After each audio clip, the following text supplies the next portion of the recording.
The noise at Seattle International Airport was deafening, as always. 15 years as a police officer, 8 of them in the VIP escort unit, didn't prepare me for the exhaustion I felt on that rainy October morning. My name is Ana Cristina Mendez, but everyone calls me Chris, the daughter of Brazilian immigrants. I grew up in Washington and decided to pursue a career in law enforcement against the wishes of my mother, who dreamed of seeing me become a lawyer. That Monday started like any other. My alarm went off at 4:30 a.m., and I allowed myself just 5 extra minutes in bed, thinking about the escort I would be providing that day. Senator James Harrington, one of the most influential politicians in the country, was arriving from New York for a series of important meetings. My team was responsible for his security throughout his stay in Seattle. I arrived at the airport at 6:15 a.m., an hour before the official briefing. He liked to personally inspect the perimeter, verify entry and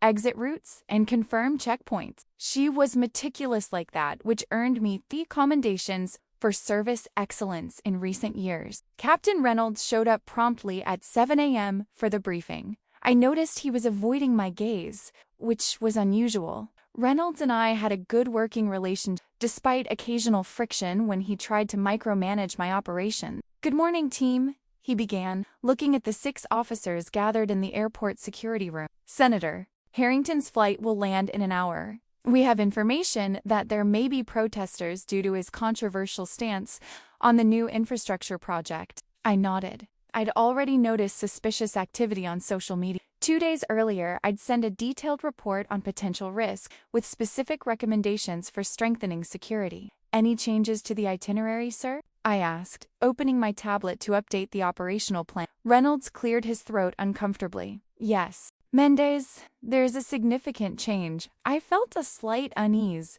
Last-minute changes were never good in security operations. "Special Agent Scott Mitchell of Diplomatic Security will take command of this operation," Reynolds announced, pointing to a tall man who had just entered the room. Mitchell was about 40, with a crew cut and an impeccable suit. His calculating gaze assessed each of us before settling on me. "Mendez, you'll be secondary support. Mitchell will bring 2 of his agents to the main escort." I was silent for a few seconds, processing that. 8 years leading VIP escorts without a single incident, and now I was being demoted without warning?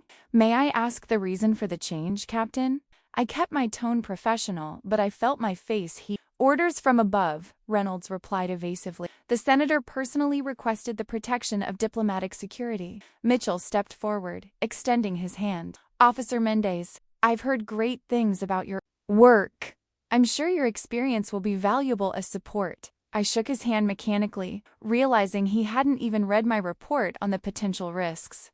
I also noticed he wore a distinctive badge, indicating a newly formed special unit. "You're replaced," Reynolds said, finally meeting my eyes. "But you'll remain on the team to ensure the transition." "Understood, sir," I replied curtly, retreating to the back of the room. The next 30 minutes were torture. Mitchell completely revamped the plan I'd prepared for weeks, ignoring crucial details about the airport's characteristics and civilian movement patterns in the terminal. "The senator will be escorted directly from the arrivals gate to the East VIP exit," Mitchell explained with excessive confidence. "We will minimize exposure and proceed immediately to the hotel." I bit my tongue to keep from interjecting. The East exit had been under construction for 2 weeks, a detail that was included in my report. When the briefing ended, I discreetly approached Mitchell. "Agent Mitchell, the East exit is under renovation. I suggest we use the alternate protocol through the North Corridor." He smiled condescendingly. "Thank you for the information, Officer Mendez, but we checked that yesterday. The work was completed ahead of schedule." I knew this was impossible. I had passed through the area the night before, and the work was far from over. "With all due respect, sir, that doesn't square with—" Officer Mendez Mitchell interrupted me. "I appreciate your dedication, but we've already established the— Please take your secondary position at point 4. B4 was practically the end of the world in terms of positioning, far from any real action. I swallowed my pride and headed to my designated station, a forgotten corner of the terminal that opened onto a rarely used service corridor. The senator's flight landed promptly at 8:32 a.m., Over the radio, I heard Mitchell coordinating his team's approach. I remained silent, watching the security cameras on my tablet. It was then that I noticed something strange. A man in a gray coat kept passing by the same area, nervously glancing at his watch. I zoomed in and noticed a suspicious bulge under his coat. Central, this is Mendez from Station B4. Possible suspect in the main hallway, near the souvenir shop. Male in gray coat, approximately 6 feet 2. Erratic behavior. There was a moment of silence, then Mitchell's voice replied, recorded, Mendez. We're sticking with the original plan. Hold position. I frowned. Protocol required at least a close visual inspection. 5 minutes later, I watched on camera as Senator Harrington disembarked, surrounded by Mitchell and his agents. They moved quickly through the terminal, heading toward the infamous east exit. The man in the gray coat instantly changed his demeanor. He began walking purposefully toward the senator's route. Central, suspect on the move, intercepting the main route. I warned, already moved. To leave my position. Mendez, hold your post. Mitchell's irritated voice ordered. I ignored the direct order. Years of experience told me something was wrong, very wrong. I ran down the service corridor, which luckily offered a shortcut to where the senator would be in approximately 2 minutes. When I emerged from the hallway, I saw chaos brewing in the distance. The motorcade had reached the east exit construction area and stopped abruptly. Mitchell gesticulated, clearly confused, while the senator appeared agitated. And then I saw the man in the gray coat approaching quickly from a blind angle toward Mitchell's. I didn't think twice. I ran as fast as I could, pushing civilians in my path, shouting, "Police! Get out of the way!" Mitchell saw me, and his expression went from surprise to anger. Mendez, what the hell are you? I didn't finish listening. At that moment, the man in the gray coat pulled something out from inside his coat. I didn't wait to confirm it was a weapon. I launched myself at the senator, knocking him to the ground and covering him with my body as I drew my weapon. "Bum!" shouted someone in the crowd. Panic set in instantly. People screamed and ran in all directions. Mitchell's officers seemed frozen, staring in confusion at the man who was now holding ... a protest sign? It wasn't a bomb or a gun, just a rolled-up poster. I felt a mixture of relief and embarrassment at my misjudgment, but then the real threat occurred. The sound of shattering glass came from the upper floor. I looked up and saw a second man positioned on the walkway, aiming something in our direction. "Shooter!" I yelled, keeping the senator protected. At that moment, all my training took over. I pushed Harrington behind a column, took aim, and fired twice at the shooter, forcing him to retreat. Mitchell's agents finally responded, creating a perimeter around the senator. Immediate evacuation. Alternate route north, I ordered, taking command on pure instinct. To my surprise, no one questioned it. Mitchell had disappeared into the chaos, and the other agents looked to me for instructions. Jensen, Peterson, formed the perimeter close. Rivera, maintain contact with headquarters and request reinforcement. We're moving the senator now. Harrington was pale, but conscious.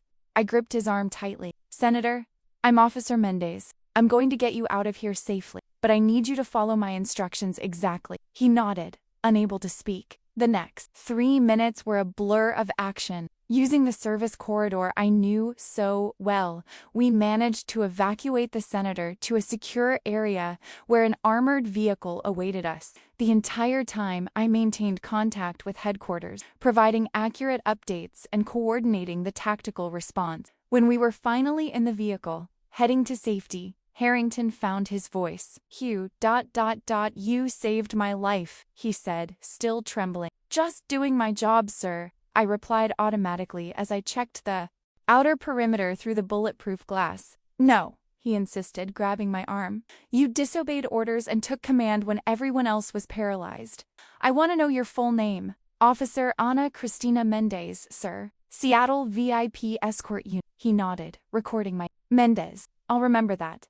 At headquarters, the chaos continued. The shooter had escaped, but his rifle was found abandoned on the walkway. The protester with the sign was in custody, being questioned, though he appeared to be just a legitimate protester in the wrong place at the wrong time. Captain Reynolds called me into his office as soon as I arrived. I braced myself for reprimand for disobeying direct orders. "Mendez, he began, his face an unreadable map. Do you realize the trouble you've gotten yourself into? Yes, sir, I replied, standing straight. I disobeyed Agent Mitchell's direct order. I take full responsibility for my action. Reynolds studied me for long seconds. Mitchell is furious. He wants your badge. My stomach tightened, but I kept my expression neutral. My career was over. However, Reynolds continued, Senator Harrington personally called the commissioner. Apparently, he believes you saved his life today. I blinked in surprise. Sir? The preliminary investigation confirms that there was indeed a shooter, and that Mitchell's original plan would have exposed the senator long enough for a clear shot. Reynolds sighed. How the hell did you know, Mendez? I didn't know for sure, sir, I admitted. I just noticed a pattern of suspicious behavior and acted as per my training. Reynolds shook his head, almost in awe. 15 years on the force, and I'm still amazed. Do you know what happened to Mitchell?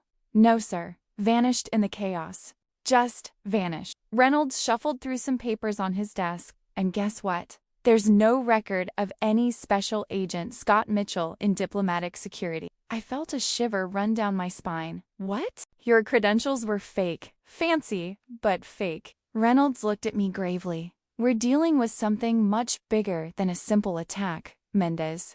And for some reason, someone wanted you out of the way today. The implications of that revelation were disturbing. If Mitchell was a fraud, who had put him in charge? And why specifically remove me from the senator's protection? Effective immediately, you are temporarily assigned to the Special Investigations Unit, Reynolds said. The senator has specifically requested that you remain responsible for his safety during his stay in Seattle. Understood. Sir, I replied, still processing everything. Reynolds handed me a new access badge. You have an hour to rest and compose yourself. Then, a full briefing in the crisis room. We'll find out who's behind. I left Reynolds' office feeling the weight of responsibility on my shoulders. What had begun as a humiliating day of demotion had turned into something much darker, dangerous. As I walked down the hallway, my phone vibrated.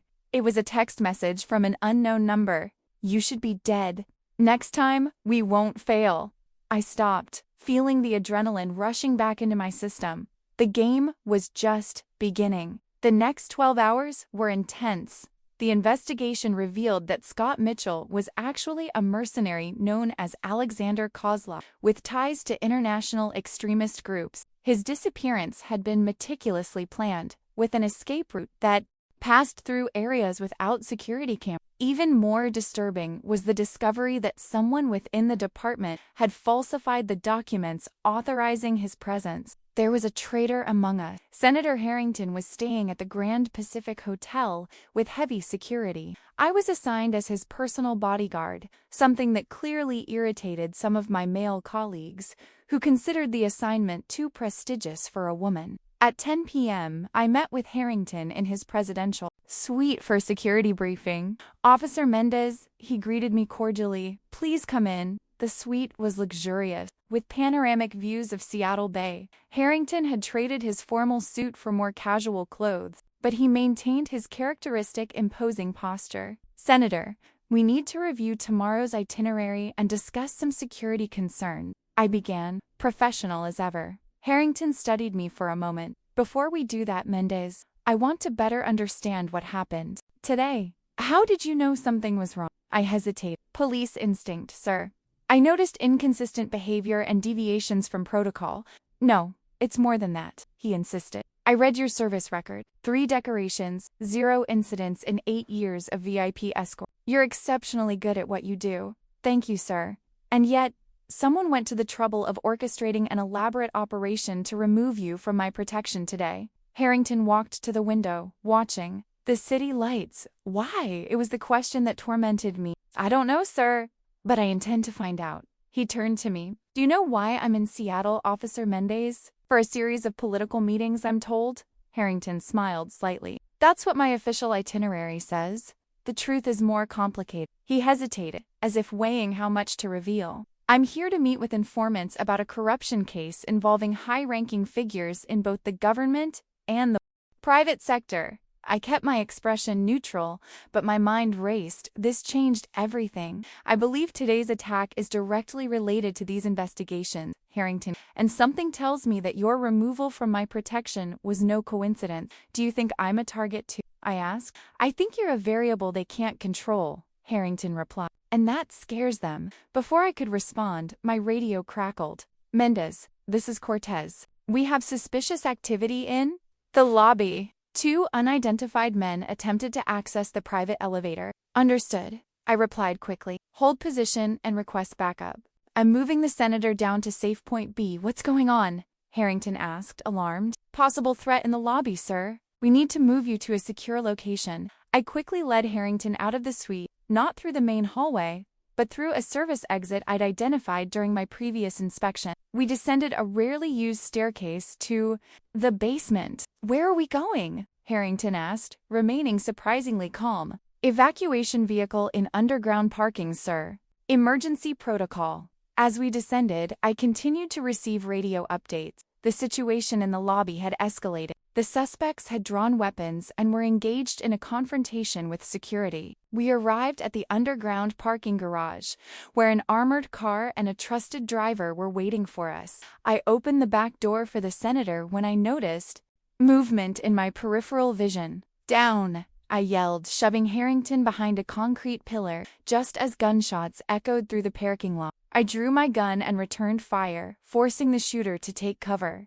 Switchboard, we're under attack in the underground parking garage. Request immediate backup. Only static responded. Our communications had been cut off. The driver who was supposed to be waiting for us was lying next to the vehicle, clearly dead. We were alone. Senator, stay down, I instructed, quickly assessing our options. There were at least 2 shooters, possibly more, and we were cornered. It was then that I noticed a partially hidden ventilation opening behind some crates. Senator, when I give the signal, run to that opening over there. Harrington nodded, fear evident in his eye, but still maintaining his composure. I fired a series of shots to create a distraction and yelled, now! We ran, crouched, to the opening. It was narrow, but wide enough for us to squeeze through. I pushed Harrington through first, then followed him, closing the gate behind us. The ventilation shaft was dark and claustrophobic, but it offered us a temporary escape route. Where does this lead? Harrington whispered. If my memory of the building's layout is correct, it should connect to the adjacent hotel's maintenance system, I replied, also in a low voice. Keep moving, sir. We trudged through the narrow tunnel for nearly 10 minutes until we found an exit that led to a service corridor. With extreme caution, we checked the perimeter before emerging. We were in the basement of the neighboring hotel, a more modest establishment used primarily by commercial airline crews. We need to find a phone, he said, keeping Harrington close. Our communications have been compromised. I have a secondary cell phone, Harrington revealed, pulling a small device from his pocket. Few people know this number. I picked up the phone and called not the police station, but a private number that few people knew. Mike? It's Chris. I'm in code red with priority package. I need silent extraction in the Rose Garden. I hung up after receiving confirmation. Who's Mike? Harrington asked. Michael Torres, my former partner in the tactical force. Now he works in private security. He's the only person I can trust right now. Do you think there are infiltrators in the police? I looked gravely at the senator. Someone authorized Mitchell. Someone cut off our communications. And someone knew exactly where we would be in the parking lot. So, yeah, I don't trust anyone in the officialdom right now. Harrington absorbed this with surprising calm. What is this Rose Garden? A discreet meeting place. A cafe, 6 blocks away. We need to get moving. But there was an obvious problem. Harrington, with his expensive suit and familiar face, would be easily identified on the street. We need to change your appearance, I decided, scanning the service corridor. I found an employee lock-in with a hairpin, managed to open it. Inside were maintenance uniforms. Put these on, I instructed, handing him a janitor's jumpsuit. And this too. I added a worn cap. Harrington didn't protest, quickly changing his clothes. With his cap pulled down, partially covering his face, he looked unrecognizable as the powerful senator he was. For myself, I grabbed a maid's uniform and tucked my hair under a cap. I hid my gun under my apron. We'll exit through the back like employees finishing their shift, I explained. Walk naturally. eyes down. We followed the service corridor to an exit that led to an alley. The rain had returned, which was perfect for our cover. We blended in with the passers-by hurrying through the streets, sheltering from the rain. I kept Harrington close, always alert for any suspicious movement. My mind raced, trying to understand what was happening. Who had the resources to orchestrate an operation of this magnitude? And what information did Harrington possess that was worth all this effort? When we arrived at the Rose Garden, a low-key cafe frequented mostly by local artists, I spotted Mike sitting in a corner, pretending to read a newspaper. He saw us enter and gave a slight nod. "Sit down separately," Mike whispered as he walked past us toward the bathroom.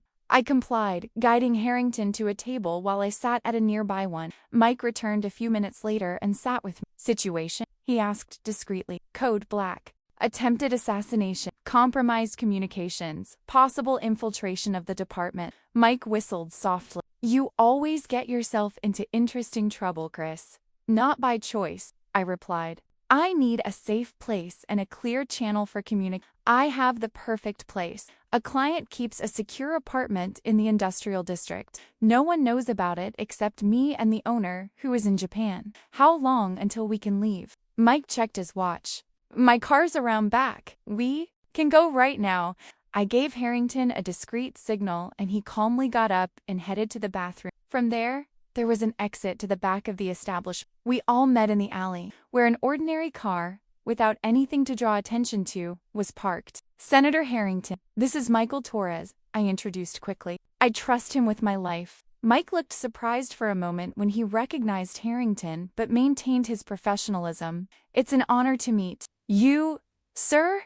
Now, please crouch down in the back seat, covering us with a blanket." Mike skillfully drove through the city, taking alternate routes and constantly checking to see if we were being followed. After nearly an hour of evasive maneuvering, we arrived at a seemingly abandoned industrial building. Mike parked in the back and led us through an inconspicuous entrance to a freight elevator. The safe apartment was surprisingly comfortable, occupying the entire top floor of the building. Bulletproof windows, reinforced doors, and advanced security systems completed the setup.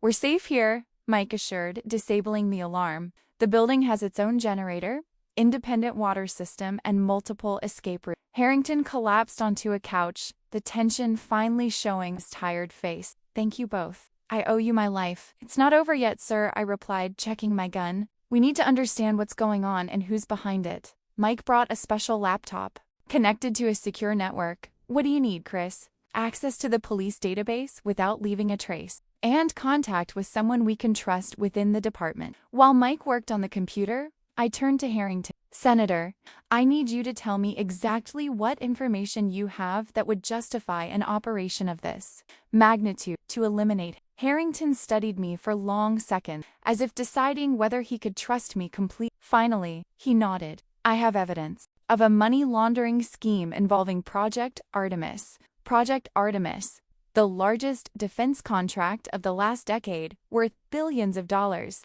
Continue. Incentive. An informant provided me with documents showing how project funds are being diverted to offshore accounts linked to high-ranking politicians and powerful business people. Harrington lowered his voice. "Including the Vice President of the United States." I felt a shiver run down my spine. This was so much bigger than I imagined. "Where are these documents now?" "With me," Harrington replied, touching his chest.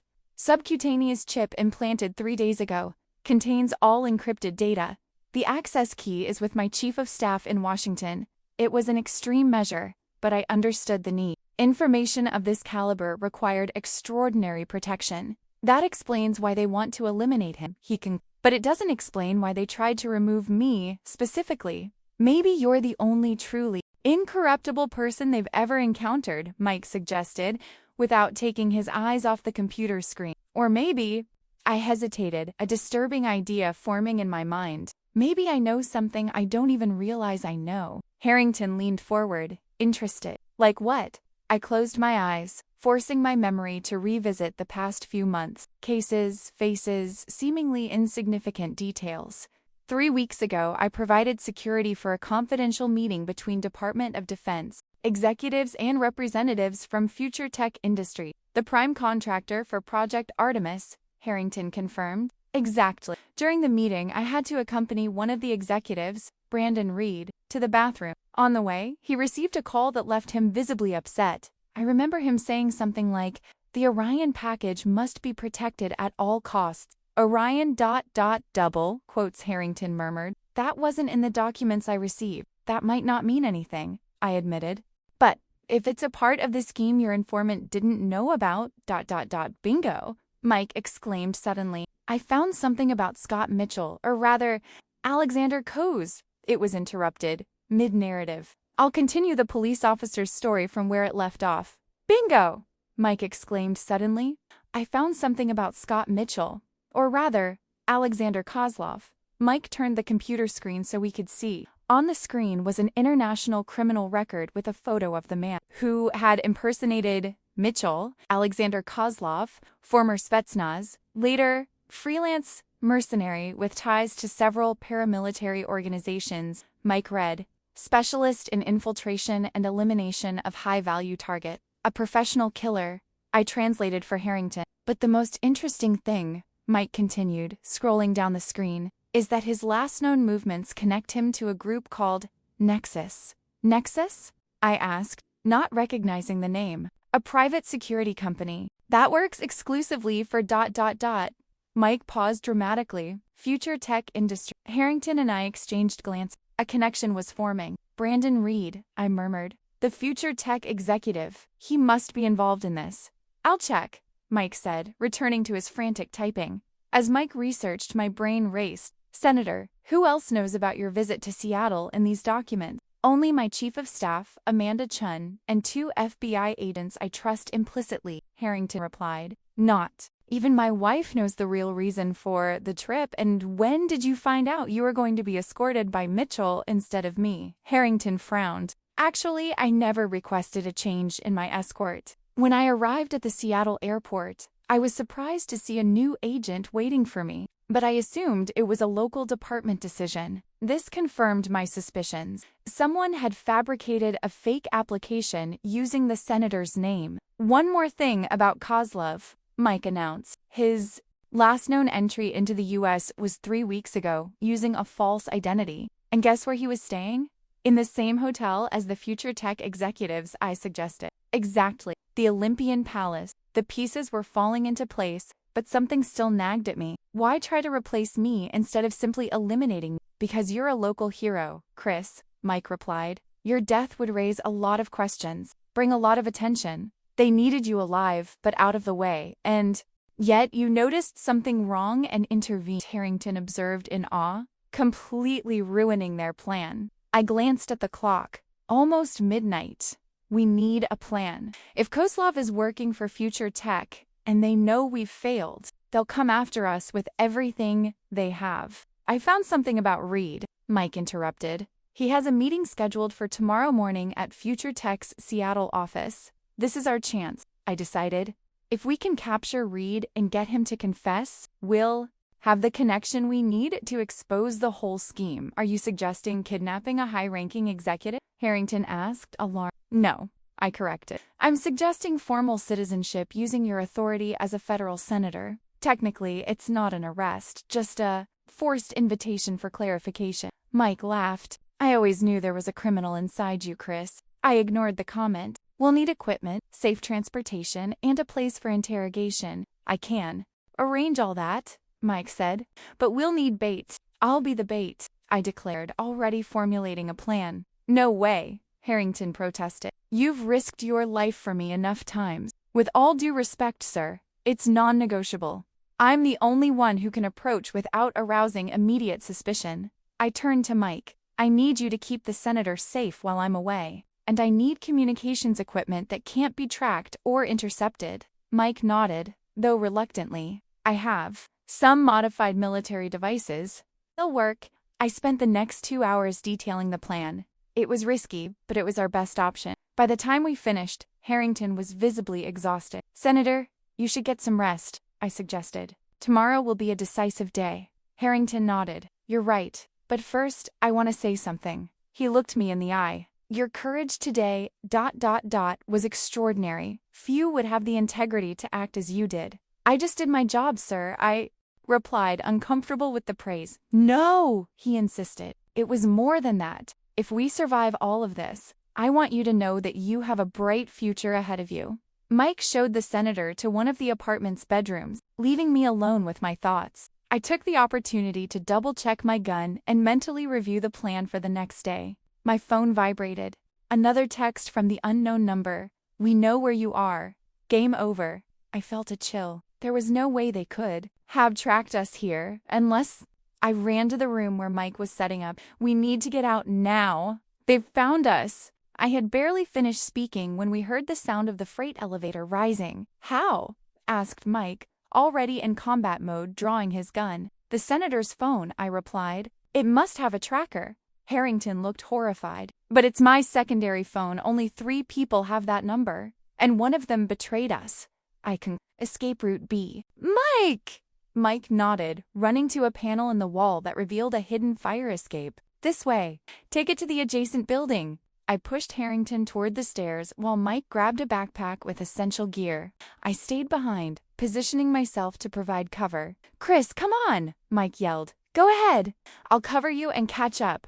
I heard the elevator door open. I fired 3 shots in its direction, forcing the attackers to retreat. I took advantage of the pause to run to the stairs, closing the passage behind me. We descended quickly until we reached a hallway that connected to another building. Emergency lights dimly illuminated the way. Where are we going? Harrington asked breathlessly. I have another safe place, Mike replied. A boat anchored in the marina. We continued moving quickly through the shadows of the city, avoiding illuminated areas and security cameras.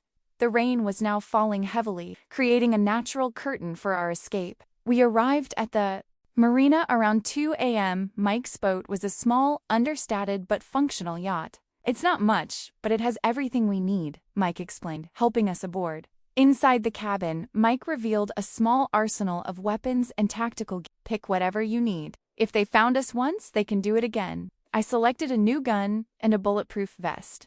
Harrington seemed uncomfortable with all the military paraphernalia. Do you know how to use a gun, Senator? I asked. I was a Marine. Before politics, he replied, surprising me. But that was a long time ago. I handed him a 9mm pistol. I hope you don't need to use it, but it's good to have as a last resort. Mike turned on a special radio and tuned it to the police frequency. Reports of the shooting at the safe apartment were already being broadcast, but without mention of us. They're keeping it low-key, Mike observed, which means we have infiltrators even in tactical operation, or that future tech has enough influence to control official communications, I added. Harrington sat down heavily on a bench. Who could have betrayed me? Amanda has been with me for 15 years. The FBI agents were personally recommended by the director. Sometimes the people closest to you have the most to gain from a betrayal, Mike said darkly. I took Harrington's cell phone and completely disassembled it, removing the battery and throwing the parts into the water. What do we do now? Harrington asked. The original plan is compromised, I thought quickly. Not necessarily. They know we're running, but they don't know where. And they definitely don't expect us to retaliate. What are you suggesting? Mike asked, intrigued. Attack directly. Reed's meeting is still scheduled for tomorrow, right? Let's go. It's crazy, Mike protested. The future tech building will have maximum security. That's exactly why they won't expect us to show up there, I argued. Besides, we have an advantage they don't. Which one? Asked Harrington. The truth? I replied. That's it. I showed him my phone, which contained an audio recording of our conversation in the apartment, including Harrington's confession about the documents he possessed. If something happens to us, it automatically goes to several newspaper offices, I explained. It's our insurance policy. Harrington nodded slowly, understanding the strategy. Using public exposure as protection. Smart. It's risky, Mike added. But it might work. I spent the next few hours refining the plan, studying the future tech building layout Mike had obtained through his contacts, and preparing the necessary equipment. By 5:30 a.m., we were ready. The sun was just beginning to rise, tinting the Seattle sky with hues of orange and pink, contrasting with the rain clouds that still lingered. It's time, I announced, checking my equipment one last time. Mike gave me a big hug. Watch out there, partner. You too, I replied. Remember, if we haven't returned by noon, send everything to the press. Harrington, now wearing tactical gear Mike had provided, looked like a completely different person from the powerful politician he once was. I'm ready. We slipped off the boat discreetly, using a car Mike had parked nearby. Seattle's morning traffic was beginning to intensify, affording us the anonymity of the crowds. The plan was simple and, at the same time, absurdly audacious. Enter the Future Tech building disguised as maintenance technicians. Locate Reed, confront him with the evidence and force him to confess, all while recording every second. We parked 2 blocks from the Future Tech building, a towering glass and steel skyscraper that dominated the financial district skyline. Remember, I instructed Harrington as I adjusted his fake maintenance badge, keep your head down, avoid direct eye contact, and let me do most of the talking. He nodded, his face tense but determined. Understood. We walked casually to the service entrance at the back of the building. Mike had provided us with cloned access cards that we hoped would still work. I approached the door, swiped the card, and held my breath. The green light came on, and the door unlocked with a satisfying click. First barrier crossed, I muttered, as we entered the service corridor. The building's interior was a maze of corridors, service elevators, and maintenance rooms. We followed the directions we'd memorized from the map, moving with purpose, as if we truly belonged there. When we reached the service elevator, we encountered our first obstacle, a security guard checking IDs. Good morning, I greeted casually, flashing my fake badge. HVAC maintenance on the 42nd floor. The guard scanned the badges with a bored look. I wasn't notified of any maintenance today. I remained calm. It's a routine inspection. It should be in the system. Brandon Reed personally authorized it after last week's issue. Mentioning Reed's name seemed to do the trick. The guard checked something on his tablet. Ah, yes, here it is. You can come up. In the elevator, Harrington released the breath he'd been holding. How did you know this would work? Calculated bluff, I replied. Large corporations like this have internal communication problems. No one wants to take responsibility for blocking something a high-ranking executive might have authorized. The elevator took us directly to the 42nd floor, where we were told Reed's office was located. Upon exiting, we faced another tense moment when a secretary approached us. Can I help you? Maintenance, I replied curtly, producing a forged work order. Mr. Reed reported problems with the temperature in his office. The woman frowned. Strange. I didn't see anything in the system. It was a direct request, I explained, keeping my voice casual. We can come back to it later, but he seemed quite upset about the problem. The mention of her boss's temper seemed to convince her. Oh, I see. He's on a conference call right now, but you can come in. Just try to be quiet. Of course, ma'am. We'll be discreet. She led us down an elegant hallway to a door with the name Brandon Reed, Executive Vice President, engraved on a gold plaque. Is he in there? I whispered to Harrington. Yes, he confirmed, peering through the crack in the partially open door. Alone, talking on the phone. It was now or never. I reached for the hidden holster under my maintenance coveralls, ready for any reaction. Let's go. And I decided, remember the plan?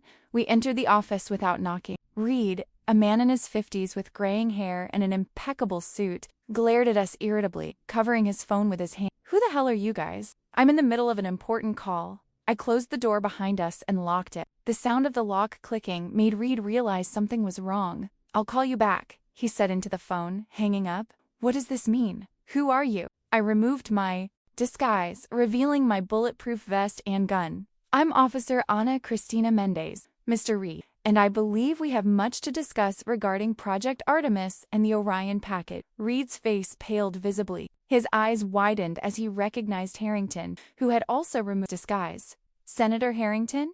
This ... this is a kidnapping? A robbery? This is justice, Mr. Reed, Harrington replied calmly. We know about the money laundering. We know about your connection to Alexander Kozlov. And we know about the assassination attempt at the airport yesterday. Reed tried to maintain his composure, but the tremor in his hands betrayed him. I don't know what you're talking about. This is crazy. You two are finished, you know that? Kidnapping a future tech executive? We're not here to negotiate, I interrupted, stepping closer to him. We're here to give you a chance to do the right thing before everything comes to light. What? What sure thing? He asked, backing up into his chair. Harrington stepped forward, placing his hands on Reed's desk. Confess. Give up the names of everyone involved. Testify against your co-conspirators. Reed let out a nervous laugh. You're all insane. There's no conspiracy. I pulled out my phone and played the audio of the call Reed had received weeks ago, the one I had witnessed. His own voice filled the room. The Orion package must be protected at all costs. Reed froze. What? You recorded my private conversation? Auditory memory, I corrected. But it's interesting that you recognize the conversation immediately. What is the Orion packet, Mr. Reed? He looked frantically between us, like a cornered animal. I can't talk about this. They'll kill me. Who? Who's going to kill him? Harrington pressed. Reed seemed conflicted. You don't understand. This goes beyond future tech, beyond even the government. We're talking about people who can make anyone disappear without a trace. Are we talking about the vice president? I asked directly. Reed's look confirmed it before he even spoke. Among others, Mr. Reed, Harrington said, softening his tone, I have enough evidence to expose part of the scheme, but I need you to complete the puzzle. Help us do the right thing. Reed took a deep breath, seeming to age 10 years before our eyes. You're not getting out of this building alive. They already know you're here. A chill ran down my spine. How could you know? Reed pointed to the corner of the ceiling where a barely visible camera was positioned. Internal security, facial recognition system. You were identified the moment you entered the building. Damn it!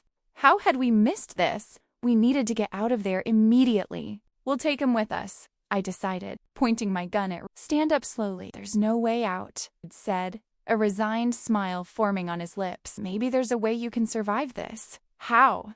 Asked Harrington. Reed opened a drawer and pulled out a flash drive. All the evidence is here. Names, accounts, transfers, communications, everything. I've been saving it like my life insurance. Why would he give us this? I asked suspiciously. Because I'm tired, Reed admitted. Tired of living in fear. Tired of being complicit in this scheme. And because I know I won't survive anyway. As soon as he finished speaking, we heard the sound of footsteps in the hallway. Lots of footsteps. They're here, Reed said. Take the drive. And use the emergency exit. He pointed to a panel on the wall that looked like a normal fire escape. Why are you helping us? Harrington asked, taking the flash drive. Redemption, perhaps? Or maybe you just want to watch it all burn before you. Reed smiled sadly. The code is 7294. I hesitated. Come with us. You can testify.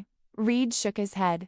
It's too late for me. But before you go, you need to know. The Orion package isn't just about money, it's about control. Total control of defense contracts for the next decade. Whoever controls Orion controls the future of national defense. The footsteps were getting closer. Harrington was already at the panel, entering the code. The secret door opened, revealing a narrow corridor. Go, I ordered Harrington. I'll follow in a second. I looked at Reed one last time. Why did Future Tech want to remove me from the senator's protection? Reed smiled enigmatically. Because you've already seen something you shouldn't have, Officer Mendez. Something on the day of the meeting you witnessed. You just haven't realized what it was yet. Before I could question further, the office door was flung open. Armed men in tactical gear stormed the room. I dashed into the secret passage, closing it behind me at the last second. Run! I yelled to Harrington, who was already a few feet ahead in the narrow, dimly lit hallway. We ran frantically, hearing gunshots and muffled screams coming from the office. Reed had probably just paid the ultimate price for his betrayal. The corridor spiraled downward, apparently designed as an emergency escape route. After what seemed like an eternity, we reached a door that led to the underground parking garage. Where to now? Gasped Harrington. Quickly checking my surroundings and seeing no one, I replied, Follow me. We have an emergency meeting point with Mike 3 blocks away. We moved quickly between the parked cars, staying low. Just as we were about to reach the exit ramp, security lights came on and alarms began to blare. The building is on lockdown, I stated. We need another way. I noticed an emergency exit in the opposite corner of the parking lot. That way. We ran over, pushed the panic bar, and emerged into a side alley. The rain had started to fall again, creating a natural curtain for our escape. 3 blocks north, I instructed, directing Harrington to the meeting point. We ran through the wet streets, mingling with pedestrians and morning commuters. Every police siren made my heart race, but we managed to stay calm and maintain a steady pace. As we turned the corner onto the street where we were meeting, I saw Mike's car parked discreetly under an awning. There, I pointed. We were less than 50 yards away when I noticed a black sedan screeching to a halt next to Mike's car. Men in dark suits quickly got out. "Stop," I yelled at him, pulling him behind a dumpster. We watched helplessly as the men surrounded Mike's vehicle. One of them broke the window and looked inside. "Damn," I muttered. "They intercepted our rendezvous point." "Mike?" Harrington whispered, worried. "He's not in the car, which is a good sign," I replied. "Mike is smart. He must have noticed something suspicious and walked away." "Where do we go now?" I thought quickly. "Contingency plan. The Lighthouse Bar on the P. That's where Mike and I agreed to meet if something went wrong." We discreetly retreated and took an alternative route, avoiding Main Street. The rain intensified, drenching us completely, but also making it difficult for us to be recognized. After about 40 minutes of cautious walking, always checking for followers, we arrived at the pier. The Lighthouse was a rundown bar, frequented mainly by fishermen and dock workers. We entered discreetly, scanning the room. Mike wasn't there. "He might be late," I commented, trying to sound confident, though a bad feeling was starting to form. We sat at a table in the back, where we could see the entrance. I ordered 2 beers to avoid attracting attention, even though we didn't intend to drink them. "What are we going to do with this?" Harrington asked, touching the pocket where he had kept the flash drive. "We need to verify its content, make sure Reed wasn't bluffing," I replied. "But we need a secure computer for that." Time passed, and Mike didn't show up. My worry grew with each passing minute. Something happened to him, I finally concluded, after almost an hour of waiting. Harrington nodded grimly. "What do we do now?" I considered our options, which were few and far between. We were alone, persecuted, without resources, and without reliable allies. "I have an idea," he said finally, "but it's risky." "At this point, everything is risky," Harrington observed. "What's your plan?" "My brother," I revealed. "Carlos is a freelance computer technician. He practically lives like a hermit on the outskirts of town. He can help us check the drive's contents without an internet connection. Can we trust him?" "With our lives," I stated. "And the best part, no one knows about him. I've kept my family completely separate from my professional life, precisely to protect them." We left the bar cautiously, always checking for anyone following us. We took one bus, then another, making random transfers to throw off any potential pursuers. 2 hours later, we were on the outskirts of town, in a semi-rural area where my brother kept a small, secluded house. Surrounded by cutting-edge technology and a paranoid security system, Carlos was always prepared for the worst, I explained. We walked down the dirt road that led to the property. A camera system detected our approach long before we arrived. Carlos's voice rang out from a hidden speaker. "Chris? Is that really you?" "It's me, Carlos. I need your help. It's an emergency." After a few seconds of silence, I heard the sound of locks being unlocked. The door opened, revealing my younger brother, thin, unshaven, with intelligent, suspicious eyes. "Who is he?" Carlos asked, pointing at Harrington. "A friend who needs help," I replied vaguely. "I can explain everything inside." Carlos let us in, but not before checking the outside area again through his camera. The interior of the house was a striking contrast to the modest state-of-the-art equipment. Multiple monitors and servers took up virtually every available space. "Okay, Chris, explain yourself," Carlos demanded, crossing his arms. "You show up soaking wet with a stranger, clearly in trouble. What's going on?" "Carlos," I began, "this is Senator James Harrington." Carlos's eyes widened in recognition. "Senator Harrington? The guy who was almost assassinated yesterday at the airport. How do you know that?" I asked, surprised. Carlos pointed to one of the monitors, which displayed a news. "It's on every channel. Senator missing after assassination. Police officer suspected of kidnapping." "What?" I exclaimed, approaching the monitor. The report showed my official police photo next to a picture of Harrington. It said I had apparently kidnapped the senator during the chaos of the attempted assassination attempt. That's absurd, Harrington protested. Officer Mendez saved my life. It's a setup, I concluded, feeling a weight in my stomach. They're rewriting history to discredit us. Carlos watched us closely. Okay, you two need to tell me exactly what's going on. And don't leave anything out. Over the next 20 minutes, we covered everything: the assassination attempt, Mitchell Kozlov, the Artemis Project corruption scheme, our break-in at the Future Tech building, Reed's sacrifice, and the flash drive he'd given us. Carlos listened to everything in silence, his face expressing varying degrees of disbelief and concern. You realize you're in on something much bigger than you ever imagined, right? He said finally. This isn't just ordinary government corruption. It's a conspiracy of the highest order. That's why we need your help, I replied. We need to verify the contents of this drive and find a secure way to release the information. Carlos held out his hand. Let me see. Harrington hesitated briefly before handing over the device. Carlos examined it carefully.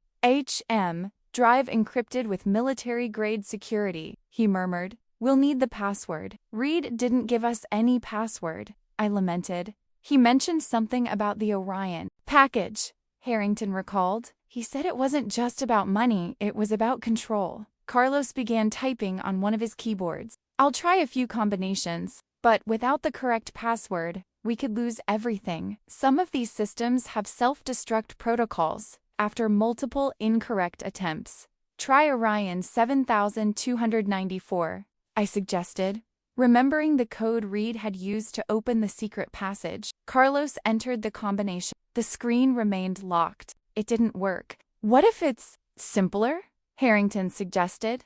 Reed seemed to be regretting it at the end. Maybe he wanted us to actually access the information. Just try Orion, I suggested. Carlos typed again. The screen flashed and a progress bar appeared. We're in. The three of us leaned anxiously over the monitor as Carlos browsed the drive's contents. It was a goldmine of information. Spreadsheets detailing financial transfers, incriminating emails, secret contracts, audio and video recording. My God, Harrington muttered, as the true extent of the conspiracy was revealed. This is far worse than we imagined. Project Artemis, supposedly a defense program to develop advanced military technology, was actually a front for the largest government embezzlement scheme in American history. Billions of dollars were being diverted to offshore accounts, and the money was subsequently used to fund political campaigns, buy votes for favorable legislation, and secure Future Tech's monopoly on military contracts. But the real shock came when we discovered what the Orion package was: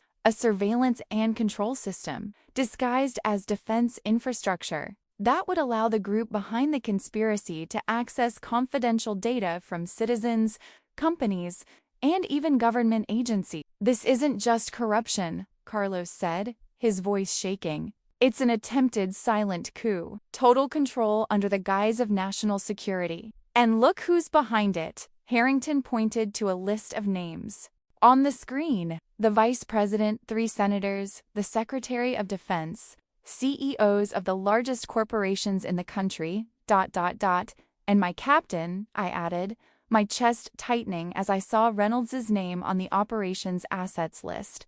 Now I understand why he insisted on removing me. Carlos continued browsing through the files until he came across a folder marked potential threats. When he opened it, I was shocked to see my name and photo listed. Why am I here? I asked, confused. How could I be a threat to them before I even knew about the conspiracy? Carlos clicked on my file. A series of reports and notes appeared, along with photos of me in various locations. They've been monitoring you for months, Chris, Carlos said, horrified. Since ... Wait, since that meeting you mentioned, when you heard Reed talking about the Orion pack. But why? I had no idea what it meant. Carlos continued reading. According to these reports, you weren't just escorting the executives that day. You accidentally witnessed an exchange of physical documents between Reed and another man identified as Shadow Agent. I don't remember any exchange of documents, I protested. It says here that was when you went to the bathroom with Reed. You would have seen the reflection of the exchange in the mirror, though you apparently didn't realize its significance. The memory came back suddenly. Yes! There was another man in the bathroom when we entered, adjusting his tie in the mirror. Reed seemed tense, but I assumed it was just discomfort from being escorted to the bathroom. Well, this man was apparently a high-ranking agent involved in the conspiracy, and they feared you might eventually make the connection or recognize him at some point in the future, Carlos explained, continuing to read through the files. That's why you were marked as high risk, and when they assigned you to protect Senator Harrington, they realized it was the perfect opportunity to get rid of two problems at once, Harrington concluded, replacing me with Kozlov and creating the perfect scenario for an accident during the escort, I added. But they didn't count on me disobeying orders and returning to the scene. Exactly, Carlos agreed. Wait, there's more here, Harrington said, pointing to a folder labeled Phoenix. What's that? Carlos opened the folder. Inside were details about an operation planned for 3 days from now, a fake domestic terrorism attack that would be used as a pretext to deploy the Orion system nationwide. Under the guise of enhanced security, they'll stage an attack to create panic and justify the implementation of the Orion package, Harrington summarized, horrified. And the vice president will use his authority to pass emergency measures, bypassing Congress. We need to stop this, I decided. We need to get this information out before it's too late. It's not that simple, Carlos warned. If we simply leak everything, they might claim the documents are forged. We need a better strategy. Like what? Harrington asked. Carlos thought for a moment. You mentioned that your friend Mike might have been captured. Where did you see him last? In the safe apartment, I replied. But we had to flee when they tracked us. I don't know if he managed to escape. Carlos began typing quickly. I'll check the city's security systems, see if I can find anything. You can do that? Harrington asked, impressed. Legally? No, Charles admitted with a half smile, but under the circumstances, double quotes. After several minutes of intensive searching, Carlos exclaimed, I found something. Security camera footage near the safe apartment. The footage showed Mike being forced into a black SUV by armed men. The video was low quality, but there was no doubt it was him. Can you see where they took him? I asked anxiously. Carlos continued tracking the vehicle through several traffic. It looks like they headed north of the city. Wait, that can't be right. What? Harrington and I asked simultaneously. They took him to the police department's Special Operations Center, Carlos replied, confused. Why would they take him to a police facility if they're trying to cover it up? The answer hit me like a bolt of lightning. Because it's not just a police operations center.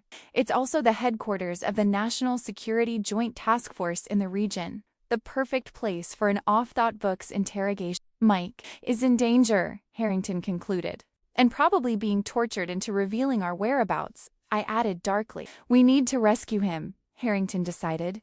I looked at him in surprise. Senator, with all due respect, that would be a suicide mission. The operations center is practically a fortress.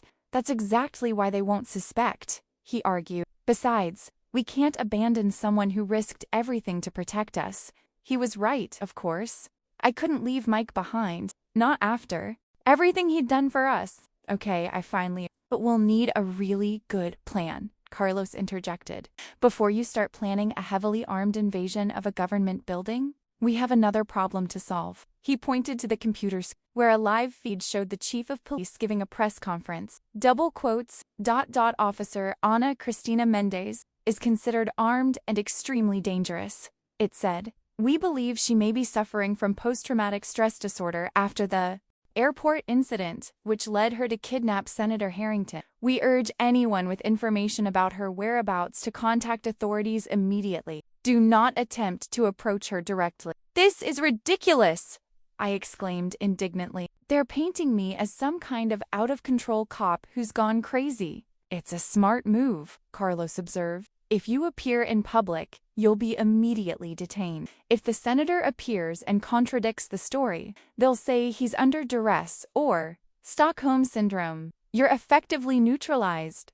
Unless we have irrefutable evidence, Harrington said, pointing to the flash drive, and a means of presenting it that cannot be ignored or silenced. Carlos nodded slowly. I have an idea, but it's extremely risky. At this point, risk is our least concern, I replied. The main West Coast Broadcast Center is less than 20 minutes away, Carlos explained. If we can access the broadcasts, we can interrupt programming and broadcast. The race is live nationwide. How would we do that? Harrington asked. I have a friend who works in the station's digital security, Carlos replied.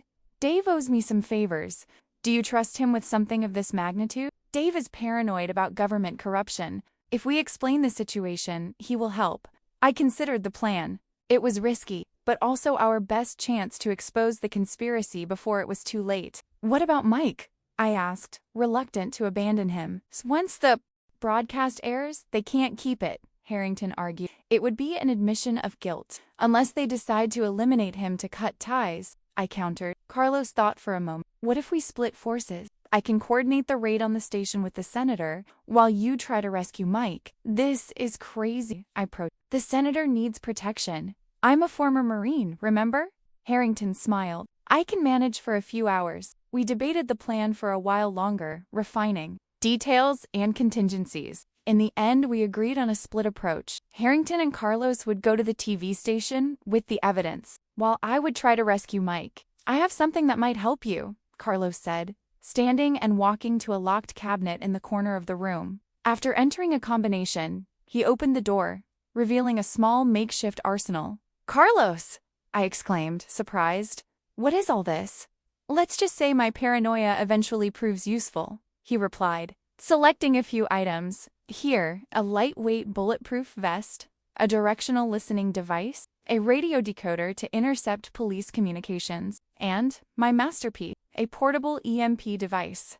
EMP? Harrington asked. Electromagnetic pulse, Carlos explained.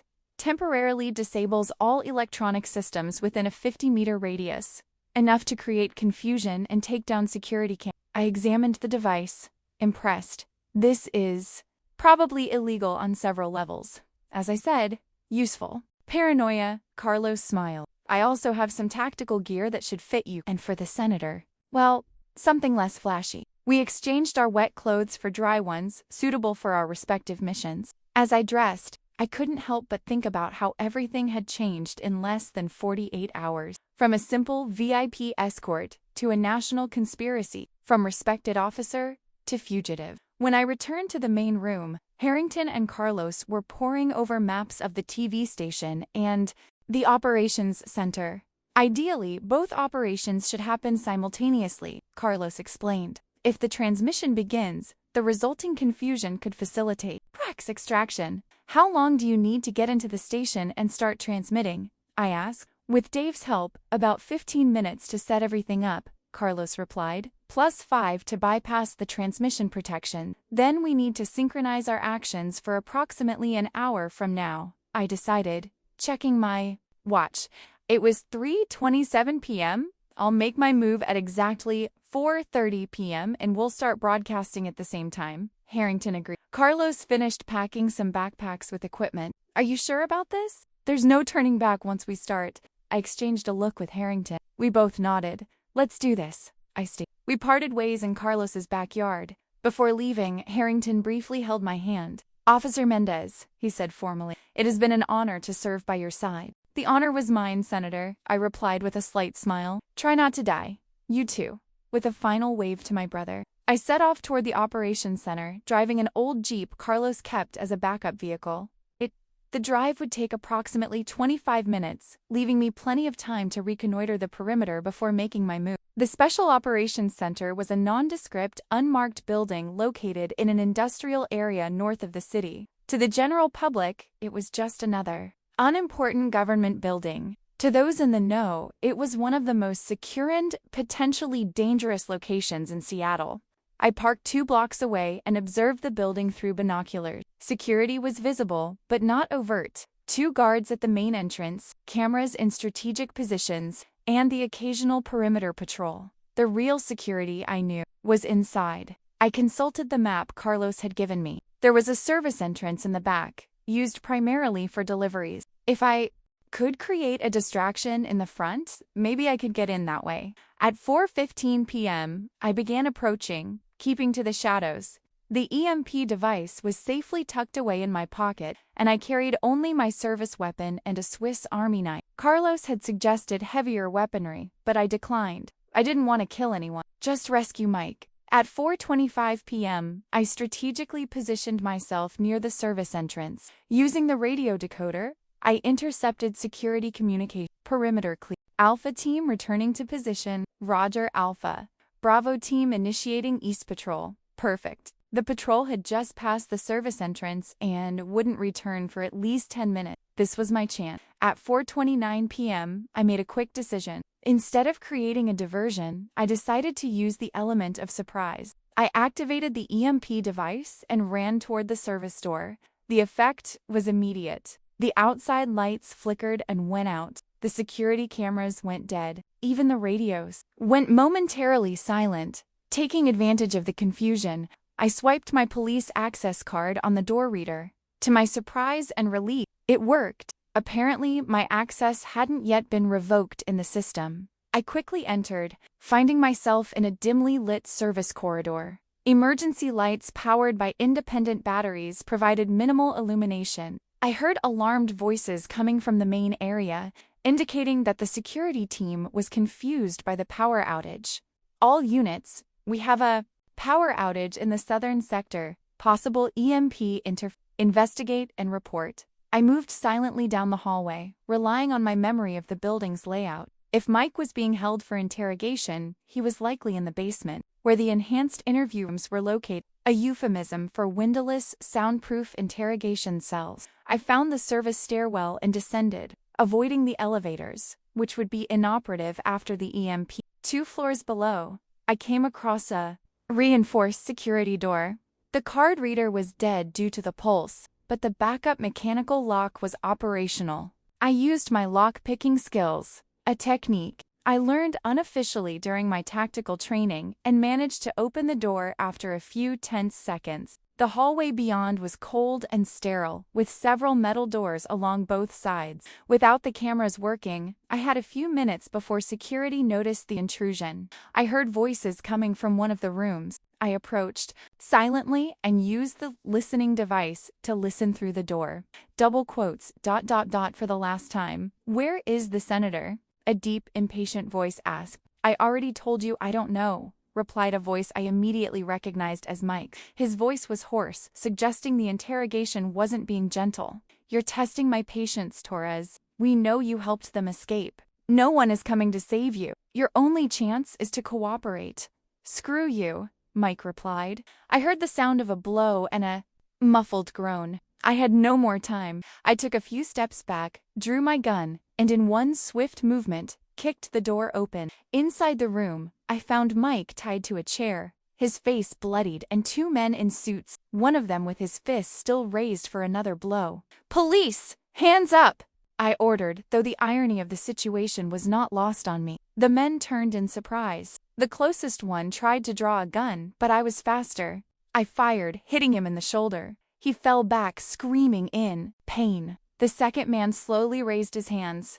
"Officer Mendez, you don't want to do this. You're making your situation worse." "My situation is bad enough," I replied, keeping my gun steady. "Stay away from Mike." He obeyed, taking 2 steps back. "You know you're not going to get out of here." "We'll see." I approached Mike, keeping the gun pointed at both men.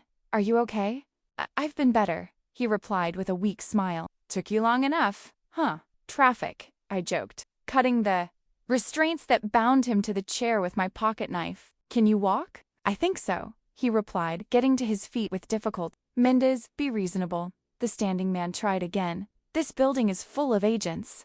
You have no way out." "You'd be surprised," I replied. "Mike, get his gun." Mike, still staggering, removed the gun from the man's holster and pointed it at him. "Now, you two will accompany us to the exit," I instructed. "No alarms, no tricks. One suspicious movement and I'll shoot you in the legs." We forced the 2 men to lead the way, serving as human shields as we navigated the corridors. The building was on alert due to the power outage, but they hadn't yet noticed the underground intrusion. "Where are we going?" Mike asked quietly. "Emergency exit, east side," I replied. "Carlos and Harrington should be starting the transmission now." "Carlos?" Your reclusive brother? The very same, I confirmed. He's helping the senator expose everything on national TV. Mike nodded, impressed. And here I thought my day was interesting. We reached an emergency escape without incident. Climb up, I ordered our prisoners. We began climbing, keeping them ahead of us. We were on the second flight of stairs when we heard the sound of boots above us. A tactical team was descending. I muttered, Plan B. I pushed our prisoners into a side hallway and closed the stairwell door behind us. This way, I indicated, remembering an alternate route. This won't work, Mendez, one of the men said. The whole building is on alert. There's no way out. Shut up, Mike replied, pushing him forward. We followed a maze of secondary corridors, avoiding the main areas.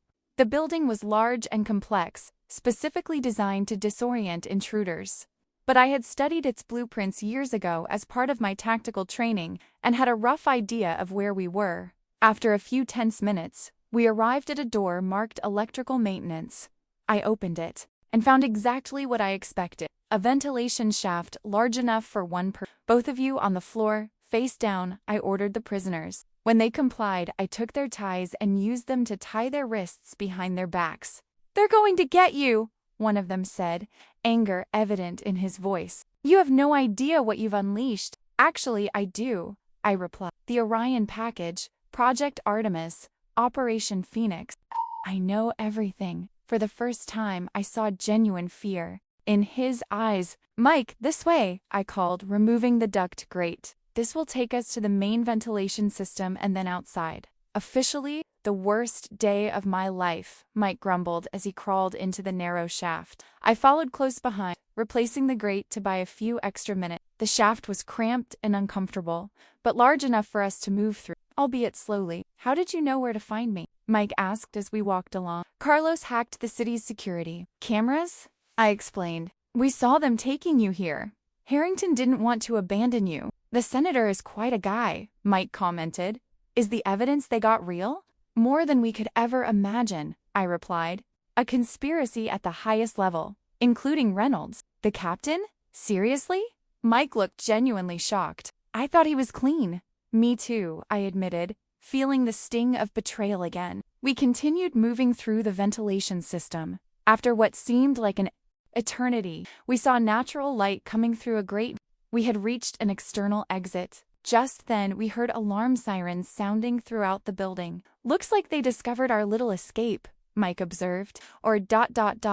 I began, a thought occurring to me. Maybe Harrington and Carlos did it. I kicked the fence, which gave way easily, and we emerged into a small side courtyard. The sirens continued to blare, but I noticed something strange. The perimeter guards were all looking up at a large screen outside that usually displayed news reports. On the screen, to my astonishment, was Harrington's face, speaking directly to the camera, with Project Artemis documents displayed beside him. They did, I whispered, a smile forming on my face. Is that a live broadcast? Mike asked, equally surprised. It seems so, I replied, observing the growing confusion around us. Taking advantage of the distraction, I quickly led Mike past the perimeter, keeping us in the shadows. No one noticed us. Everyone was mesmerized by the bombshell broadcast revealing one of the largest government conspiracies in American history. We made it to the Jeep without incident and quickly departed. Mike, despite his injuries, seemed more cheerful by the minute. Where do we go now? He asked. To the TV station, I replied. We need to meet with Harrington and Carlos. On the car radio, the normal broadcast had been interrupted. Harrington's voice sounded clear and steady. ... This evidence is irrefutable. Project Artemis, presented to the public as a legitimate defense program, is actually a front for a massive embezzlement scheme and, worse still, a platform for illegal mass surveillance. I am live streaming against my personal safety because the American public deserves to know the truth before it is too late. ... As I drove through the streets of Seattle, I felt a mix of emotions: pride in what we had accomplished, dread for what was yet to come, and a strange sense of liberation. In less than 48 hours, my life had been completely turned upside down. I had lost my job, my reputation, almost lost my life. But he had gained something more important: the truth. You know, Mike commented, watching my profile as I drove. For someone who just got replaced, you did quite a job. I smiled, remembering the moment it had all started, at the airport. You're replaced, my boss announced at the airport detail.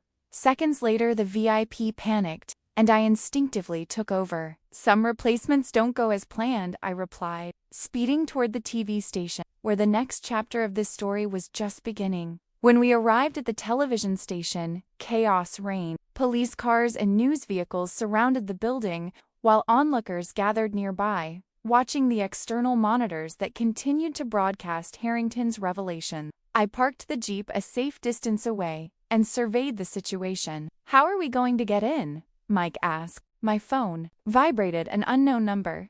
I answered cautiously. Chris? It's Carlos. We're on the roof. Use the service entrance on the west side. Third door. Dave is waiting to let you in.